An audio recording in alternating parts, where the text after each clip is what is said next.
রাজধানীর অধিকাংশ ফিলিং স্টেশনের চিত্র একই রকম। অনেক পাম্পে তেল বিক্রি বন্ধ, তবে কিছু স্টেশনে নিয়ম মেনেই দেওয়া হচ্ছে জ্বালানি।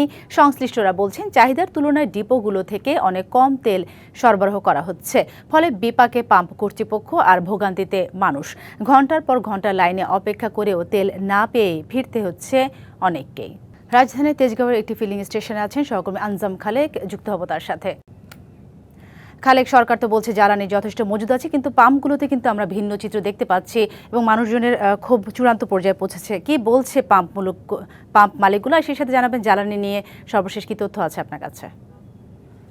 জি সাথী, আমি এই মুহূর্তে অবস্থান করছি তেজগাঁওয়ের ক্লিন ফুয়েল ফিলিং স্টেশন এলাকায়। এখানে কিন্তু আমরা দেখছি যে যেই গাড়িগুলো আসছে তারা কিন্তু ইতিমধ্যে তেল পাচ্ছে। আমি একটু দেখানোর চেষ্টা করি আপনাদেরকে যে প্রাইভেট কার, মাইক্রোবাস সহ যে মোটরসাইকেলগুলো আসছে তারা কিন্তু তেল নিতে পারছেন, তবে দীর্ঘ জট পেরিয়ে এসে তারপরে তেল নিতে হচ্ছে তাদেরকে। আমরা কয়েকজনের সাথে কথা বলেছি, তারা কিন্তু আমাদেরকে জানিয়েছেন যে কয়েক ঘন্টা ধরে আসলে তারা এই রাস্তার পাশে রোদে দাঁড়িয়ে থেকে সিরিয়াল অনুযায়ী তেল নিতে পারছেন, তবে সরকার নির্ধারিত সীমার মধ্যেই কিন্তু তারা তেল পাচ্ছেন। কিন্তু আমরা এর আগে সকালে দেখেছি যে বেশ কয়েকটি তেল পাম্প কিন্তু বন্ধ করা হয়েছে এবং সেগুলোতে আসলে তেল না থাকায় তারা বন্ধ করে রেখেছেন এবং তারা জানিয়েছিলেন যে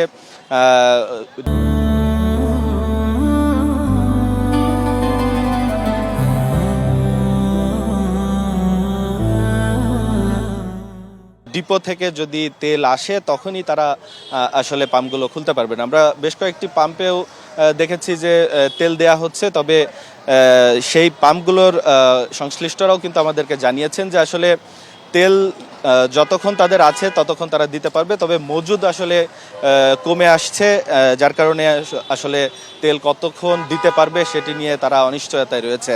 আমরা কয়েকজন যে বাইক রাইডার তাদের সঙ্গে কথা বলেছি, তারাও কিন্তু আমাদেরকে জানিয়েছেন যে আসলে তেল পাওয়া যাচ্ছে কিন্তু তাদের অনেক ভোগান্তির শিকার হতে হচ্ছে।